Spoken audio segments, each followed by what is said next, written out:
siempre hay algo. Algo que decir. Algo que compartir. Algo que contar. Algo que hacer. Algo que proponer. El algo, el sabor de las historias.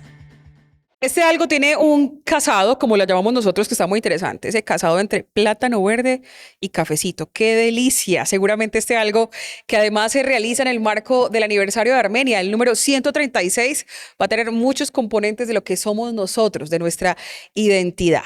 Así que preparamos los sentidos para El Algo Podcast, un formato de entrevistas de la Vicerrectoría de Extensión y Desarrollo Social que se realiza gracias al proyecto de Universidad para Mayores, mi coequipero de Circasia para el Mundo, pero un cuyabro de corazón. Bienvenido. Totalmente, así es. Muchas gracias, Clau. El sabor de esa historia la puedes escuchar a través de la UFM de nuestra alma mater y, por supuesto, ver a través de nuestro canal de YouTube de la Uniquindío. Además, recuerda que tenemos TikTok y Spotify cuenta y nos encuentras como El Algo Podcast. Para mí, y yo creo que para todos los que estamos aquí junto con el equipo técnico, es un honor poder saludar a Jorge Humberto Torres Hernández. Jorgito, bienvenido. Muchas gracias, Germán, Claudia, y para todas las personas que nos acompañan hoy con El Algo. ¿Le gusta el casado de café y plátano verde? Es lo que somos, café y plátano. Eso somos. Eso sonó más profundo todavía. Jorge Humberto nació en Armenia hace 51 años. Sus padres, doña Luz Mari y don Humberto, su hermano Milton César, su hijo se llama Santiago. Jorge Humberto es abogado, especialista en administración pública y magíster en desarrollo regional y planificación del territorio. Su experiencia laboral cuenta con más de 25 años, de los cuales en los últimos 10 años ha estado en la Universidad del Quindío, donde se ha desempeñado como asesor en la Vicerrectoría de Extensión y Desarrollo Social, secretario general y director jurídico encargado. Entre sus momentos importantes que lo han formado como personas está en lo personal, ser padre, hacer parte de una familia, tener amigos, ser equipos con ellos. En lo académico, en la gratitud con la profesión, con sus maestros y colegas que han transformado la vida de Jorge. En lo laboral, la oportunidad que ha tenido como profesional en diferentes entidades públicas, entre esas fue concejal de Armenia y en el Senado de la República, en la Corporación Autónoma Regional del Quindío, la Alcaldía de Armenia, la Gobernación y, pues, por supuesto, está en nuestra alma mater. Vamos a iniciar estas entrevistas, estas preguntas, no sin antes contarles que el café que nos estamos disfrutando hoy, que además está delicioso, es de La Sultana. Para aquel que conoce toda la publicidad, es Germán. La Sultana es un café de verdad muy exquisito. Jorge, pues obviamente es el productor de ese delicioso café. Ya he tenido la oportunidad de probarlo y de hecho, pues aquí ya lo estamos degustando. De verdad que es espectacular. Jorgito, ¿se pueden comunicar a qué número por...? Sí, gracias, Germán. Para quienes estén interesados en nuestro café, un café de origen, café quindiano, mi número celular es el 316-491-2550. Bueno, ahí ya la podemos contactar para que de verdad compremos ese café que está espectacular. Por aquí dice Café La Sultana, Salento, Colombia. En fin, está muy rico. Ya saben, el número telefónico es solo para pedidos de café. Número público. Jorge, ¿quién es Jorge Humberto cuando está en la intimidad de su casa? Una persona que disfruta la música, las buenas películas, el tiempo con la familia, especialmente con el hijo, con mi pareja, una persona a la que le gusta el orden y mantener su propio hogar, ¿cierto? Limpio, a una persona que le gusta leer, coleccionar libros, saber más sobre la historia de nuestra región, de nuestro municipio. Básicamente a eso dedico mis días en mi hogar y a un balcón. Me encantan los atardeceres, busqué una posición hacia el occidente para poder ver esos atardeceres que tenemos. Y no solamente eso, sino los relámpagos, el espectáculo de relámpagos que tenemos en las noches. Jorgito, ¿cómo nació en usted el gusto por el derecho? Tuve la oportunidad de trabajar con una abogada y juez maravillosa, la doctora Lili, la misma que llevó el proceso en contra de Garavito, ese nefasto personaje de la historia quindiana que violó y asesinó a más de 130 niños. Uh-huh. El amor por la profesión y la capacidad de trabajo y el origen, una mujer de origen humilde. Me decía, yo soy graduada del Colegio Oficial de Señoritas, y yo, venga, yo que soy graduado pues del INEM, Nosotros que hemos sido bien formados en esa institución, una institución pública, ¿por qué no podemos también? Entonces tuve la oportunidad de acercarme a la Universidad de la Gran Colombia con la idea también de hacer justicia. Para esa época existían los juzgados de instrucción criminal. Entonces tenía la oportunidad de trabajar allí como inscribiente, llevar y traer documentos básicamente, y en las máquinas de escribir de antaño, digamos que me fui enamorando de esa profesión, y ya estando en la Universidad de la Gran Colombia, definitivamente me encontré con lo que quería hacer en la vida, abogado. Mira, para que vea. O sea que Eh, tiene dedos fuertes con esas máquinas de escribir. Tengo la habilidad de los que utilizaron esas máquinas, entonces el teclado guía. ASD, No chisografeo. NLKJH. Exacto, trabajo mirando los documentos o a las personas y perfectamente me desempeño con ese teclado, gracias a las habilidades de quienes nos formamos el siglo pasado en las máquinas Remington.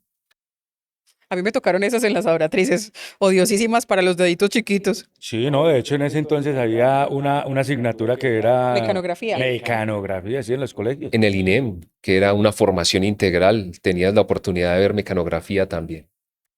Jorgito nos ha compartido, porque como ya nos lo mencionó anteriormente, el gusto por los libros. Uno en especial, Juan Salvador Gaviota, es una fábula en forma de novela escrita por el estadounidense Richard Batts, acerca de una gaviota y su aprendizaje sobre la vida y el vuelo. ¿Por qué esta fábula? He tenido la oportunidad de ser educador gracias a la Universidad de la Gran Colombia y la Universidad del Quindío, y es nuestra obligación, no solamente de los que somos profesionales, docentes, sino de quienes estamos llevando la batuta de la historia en este momento, formar la siguiente generación. Quise citar esos dos libros que realmente hicieron parte de mi formación juvenil, el primero de ellos, Juan Salvador Gaviota, para decirle a los jóvenes que no importa cuál sea su origen, no importa cuál sea su estrato social, también pueden, que son básicamente los jóvenes con los que trabajamos en la Universidad del Quindío y en los barrios, una universidad que es en conexión con el territorio, decirles que se puede volar más alto y más rápido. Juan Salvador Gaviota es de los primeros libros que le ponen a leer a uno cuando estaba en primaria. Y creo que ese es el mensaje que quieren dar los educadores, esos educadores que son de vocación, esos que son realmente profesores porque los llevan en la sangre, es enseñarnos desde pequeñitos a que las aspiraciones sean muy altas.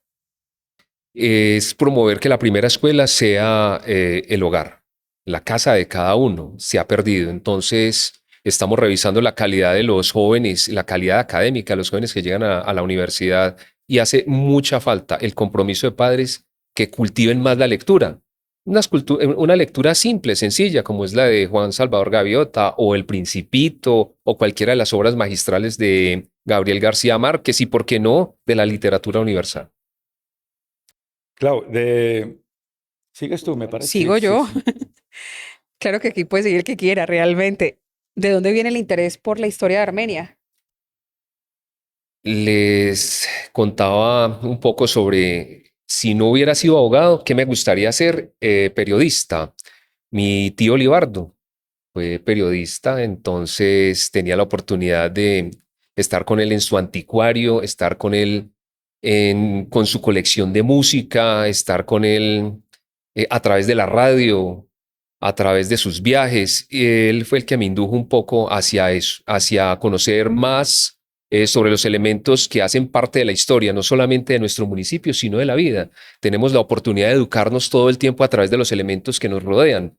Y yo creo que es obligación nuestra, la de cada uno de los quindianos, no solamente de los que hemos nacido aquí, sino de los que lo son por adopción, conocer qué sucedió hace 136 años. Y esta invitación, la que me están haciendo en el marco del aniversario de la fundación de nuestra querida capital, quiero aprovechar entonces esa oportunidad para que todos nos ilustremos sobre las hazañas de hombres y mujeres que, cargados de sueños, llegaron a esta región. Qué bonito. Jorgito, Armenia y su consejo. 100 años de vida administrativa es el libro que usted escribió y que pues lo tenemos aquí y publicó hace unos años. ¿Qué descubrió en el proceso investigativo para hacerlo? En el año 2001 tuve la oportunidad de hacer parte de la mesa directiva del Consejo de Armenia, compartir con personas maravillosas, una época en la que se transformó la ciudad de Armenia con el liderazgo de Mario Londoño y con la compañía de otros profesionales como Julián Torres, Luz Patricia, los recuerdo todavía, el compromiso del mismo Rubén Darío Castillo, que para que contáramos un poco la historia no solamente del municipio, sino de cómo llegaron los primeros colonos, sino cómo fue el surgimiento de su vida administrativa. Visitar el archivo del Consejo Municipal, compilar los datos relevantes, no solamente relacionados con su crecimiento económico, sino el de las anécdotas. ¿Qué sucedía con la salud? ¿Cómo la protegían? Ejemplo, respecto a la proliferación de gallinazos que se posaban en los techos. Y yo creo que nosotros, los del siglo pasado, que nacimos en el siglo pasado, aún recordamos cómo se canalizaban las aguas por los techos luego a través de la guadua iba a un tanque y se consumía. Pues mucha de esa agua bajaba contaminada por las heces, bien sea de los gallinazos, los gatos, y bueno, y todo lo demás que se depositaba en los techos. Entonces teníamos problemas de salubridad pública. Eso era lo que trataba el Consejo en esa época, de cuidar la salud, la vida de quienes habitaban este territorio y muchas otras cosas, regular las carreras de los caballos, regular lo relacionado inclusive con el trato de los nacidos en esta región. Era prohibido decirle cuyabra a una persona que viviera o hubiera nacido en este territorio, era un insulto, significaba arrastrado, porque la palabra tiene ese origen. Es una cucurbitación, una enredadera, una arrastradera. Entonces nos querían decir desde Calarcado, desde Salento, ustedes unos arrastrados. Esa es una tierra de cuyabros. ¿Cómo puede ser que allá, donde existe escasamente un conjunto de fincas y de casas y de chozas, quieran ser algo similar a lo que es hoy Salento o Calarcá?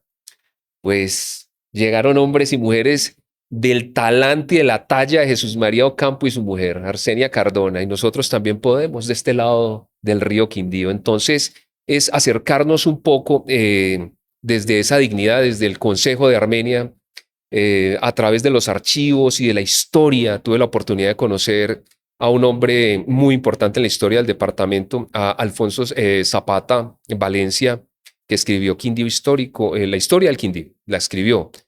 No de la mejor manera, no como quisiéramos desde la academia, pero era lo que había. Y este hombre narró la historia de nuestro municipio a partir de las herramientas que tenía para la época. Hoy en día tenemos a hombres y mujeres de la talla de Miguel Ángel Rojas y otros que integran la Academia de Historia que lo hacen muy bien, y a través de métodos científicos, a través de la consulta a personas y archivos, se han acercado a la historia real, no esa fantástica y maravillosa y la que se va construyendo a partir del voz a voz, ¿cierto? Que en ocasiones no nos permite crecer como sociedad, no, a la que construye la Universidad del Quindío y construyen los científicos y construyen los historiadores dedicados a esos pasajes tan maravillosos que nos llevan a hacer hoy, 136 años después, la Ciudad Milagro de Colombia. Eso de Ciudad Milagro es algo de lo que quiero hablar después de llegar al segundo libro que nos ha referenciado, que es un libro que varios invitados han coincidido en él y no es gratis porque es magnífico, y es El Principito. ¿Por qué este libro hace parte de esa biblioteca de su vida? Bueno, lo primero es volar más alto y más rápido, pero hay que volar con propósito. A mis estudiantes les digo, el propósito no puede ser la riqueza, Germán. El propósito tiene que ser el amor, el servicio, la capacidad de dar a otros, que la fortuna llega después. Y si no llega, pues, bueno, al final de cuentas uno es esclavo de lo que tiene. Y queda uno como satisfecho, decíamos, de que con ese propósito y que con ese amor que hizo las cosas, pues bueno, hice algo productivo, les di algo a ellos para que ellos pues se queden con eso para poder que lo puedan transmitir. Eso dice precisamente Antoine de Saint-Exupéry en su libro.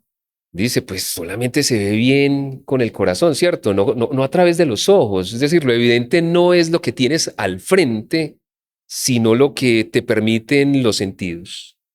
El amor a través del servicio. Y tiene otros pasajes que son maravillosos. Todo el tiempo educa. Pero volvemos otra vez, ese tipo de libros son para una educación temprana, para nuestros niños y para nuestros jóvenes, porque es poner un primer pilar, los importantes, el de acercarnos a nuestra historia, el de acercarnos a la literatura universal y acercarnos a los propósitos de vida. Hemos asistido a campañas importantes en la Universidad del Quindío, Colombia y el mundo, por ejemplo, para la prevención del suicidio, que lo vimos hace unos días. ¿Por qué es importante leer? Pues te da propósito de vida y cuando tienes propósito de vida solo quieres vivir y aprendes que a través del amor y aprendes que a través del servicio es la mejor forma de vivir, de respirar, de ganarse el aire que respiras a diario. Entonces eso hacen estos dos primeros autores. De hecho, yo había sacado, digamos, como un resumencito, aunque yo sé que las personas que nos están viendo y escuchando, pues lo saben. Se centra en un pequeño príncipe que realiza una travesía por el universo. En este viaje descubre la extraña forma en que los adultos ven la vida y comprende el valor del amor y la amistad que precisamente Jorge nos estaba comentando ahorita. Un libro muy, muy, muy bonito. Aprovechando el contexto histórico en el que estamos en esta celebración de los 136 años de vida administrativa de Armenia y el lugar en el que nos encontramos, hablemos de este edificio, el edificio en el que hoy opera el Instituto de Bellas Artes. Este edificio se puede describir de la siguiente forma. Es la demostración de que Armenia a finales de la década de los años 20, 1925 a 1935, ya tenía pantalones largos. ¿Qué quiere decir? Que pasamos del rancho de la Casa de Bareque a construcciones de tipo republicano como esta. Tuvimos no solamente la fortuna de la permanencia de arquitectos tan importantes como Bernardi, quien dirigió la construcción de este edificio, quien lo diseñó, sino también de la estación del tren, que fue unos años atrás, desde luego, porque es el primer hito de ese tipo de construcción republicana que marcó el desarrollo. Como resultado de esas edificaciones pudimos crecer, de esas primeras edificaciones.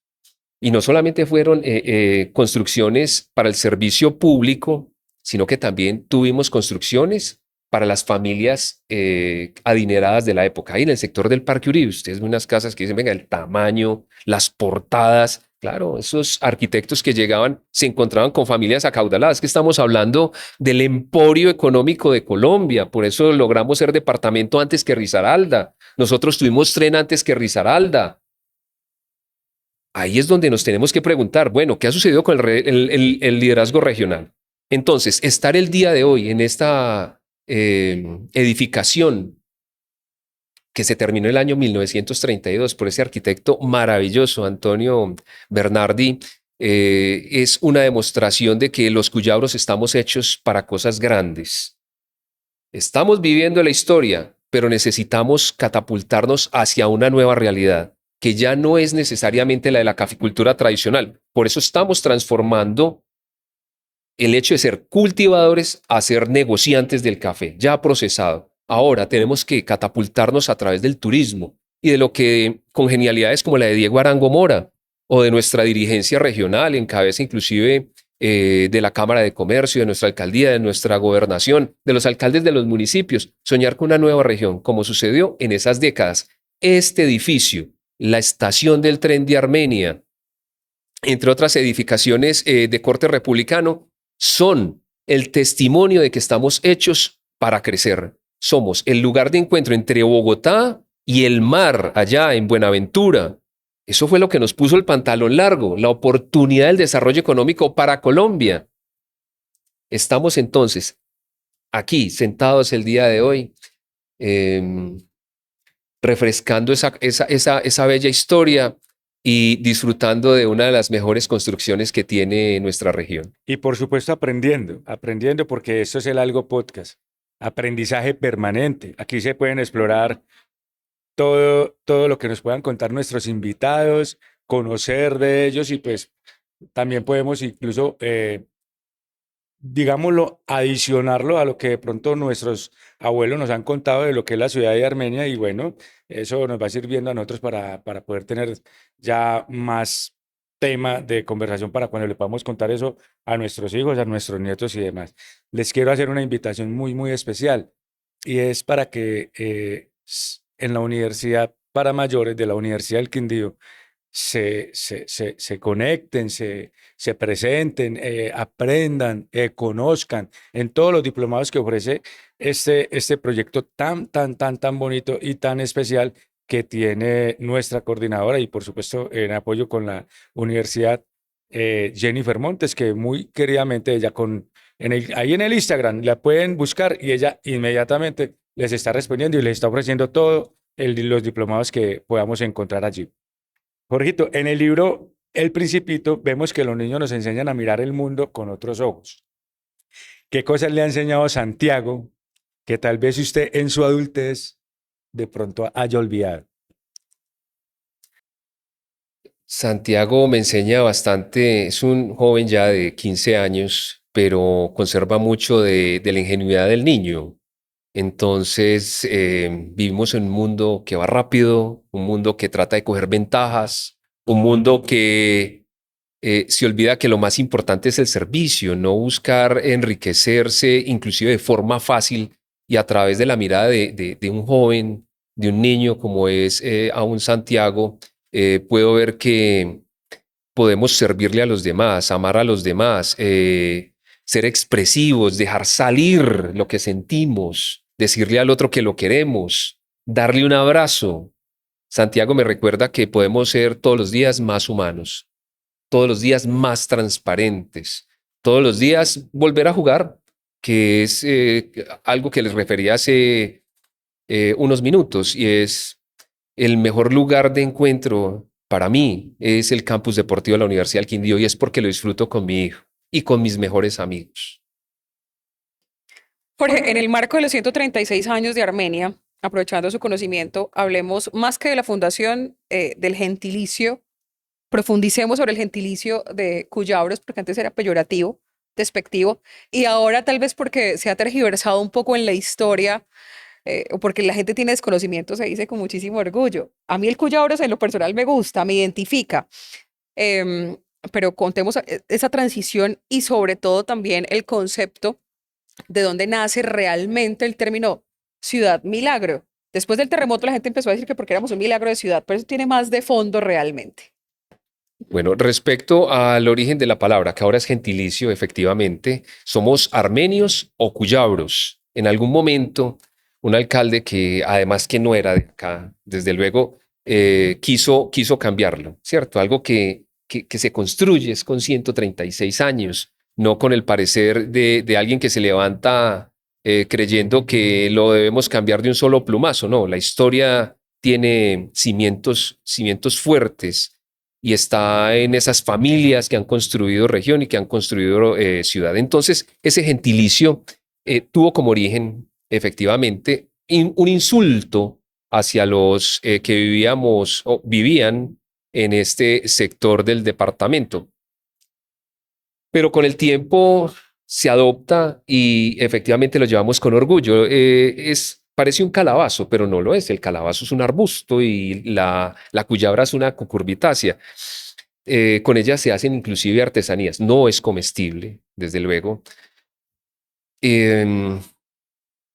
con relación a la ciudad milagro, con la visita del poeta Valencia, caucano, él llega aquí pues creyendo que se iba a encontrar para la época de la inauguración del ferrocarril en Armenia, creyendo que se iba a encontrar con un conjunto de ranchos, de casas construidas en bareque simplemente, y empieza a ver una nueva ciudad, el desarrollo económico, la transformación de un territorio que era inhóspito, e hizo la exclamación: esto es un milagro de ciudad. Esa fue su exclamación al llegar a este territorio, y los periodistas le dieron trascendencia y con el tiempo se acuñó la palabra de ciudad milagro. Hemos escuchado también, yo no sé si Germán lo ha escuchado en la historia, pero dicen en esa narración oral que es tan bella, pero que se tergiversa en ocasiones, que uno de los motivos también es regularmente cuando vamos a cualquier ciudad normal, ese normal suena raro, cuando pasamos por Cali, por Tuluá, por Neiva, pues el río está casi que atravesando la ciudad. Nosotros estamos más arriba del río, y por eso el mirador de la Secreta, pues a la larga visualmente es tan bonito hacia la cordillera. ¿Qué tan cierto es también que se decía que era un milagro de ciudad por estar por encima del nivel del río? La ciudad armenia nació gracias a la quebrada Miraflores. Tuvimos la oportunidad de crecer gracias a ella, no gracias inicialmente al río Quindío. La Bocatoma estaba arriba, en límites con Circasia. Aún existen empresas públicas de Armenia, aún tienen una Bocatoma allí, pero nosotros, los armenios, le debemos es a la Quebrada La Florida el surgimiento del municipio. Posteriormente, con el crecimiento de la ciudad, se instala una bocatoma ahí en los límites entre Armenia y Salento, y se sube el agua ahí junto al Colegio San Luis Rey y se distribuye por gravedad. Frente a esa versión, no creo que sea la más cercana a la realidad. La que recuerdo, gracias a las lecturas que he realizado y de oídas, es la de el maestro Valencia. Cuando llega ese hombre, pues familiar de presidentes de la República, caucano, como les mencionaba, hace esa exclamación. Y los periodistas siempre tan hábiles para darle una connotación mayor al desarrollo de nuestra región, invitar a otros a que se instalen en esta porción del territorio, manifiestan que somos eso, un milagro de ciudad. Un milagro de ciudad. Ya pues. Jorgito, cuando piensa en doña Luz Mari, don Humberto y su hermano Milton, ¿qué enseñanza recuerda con cariño y quisiera transmitirle a Sebastián?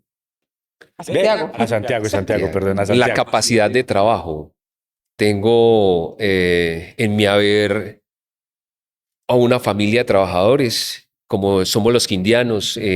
Digamos que nos hemos encontrado, ¿cierto? Estas familias en este crisol que trajo antioqueños, trajo cundiboyacenses, tolimenses, caucanos. Nos hemos encontrado en este crisol llamado Departamento del Quindío. Y si revisamos nuestra historia, la historia de las familias que han hecho región, nos encontramos con esa capacidad de trabajo, con la honradez, con el amor a la familia, concentrarnos en lo esencial para realizar el aporte, en lo que nos corresponde, siendo un granito de arena, pero es decir cada día, gracias Dios, gracias por la oportunidad de servirle, en mi caso a la Universidad del Quindío, en el caso de mi hijo a salir a estudiar, a formarse para que el departamento y Colombia tengan mejores jóvenes. Entonces eso le quiero transmitir a mi hijo, educación y trabajo. Y trabajo. Muy bien. Yo no me puedo ir sin esta pregunta. Y esto es casi que un comparativo. Así como Dulcinea era para Don Quijote una presencia constante en su corazón, ¿qué lugar ocupa su gata con el mismo nombre en su vida? Es mi princesa, es mi compañera, por eso lleva ese nombre. Ella es Dulcinea, no del Toboso, que era de la región de la cual era Aldonza, referida por Cervantes. La mía es Dulcinea de Armenia. Es un ser maravilloso, increíble lo que hace una mascota, me niveló. Ella me recibe.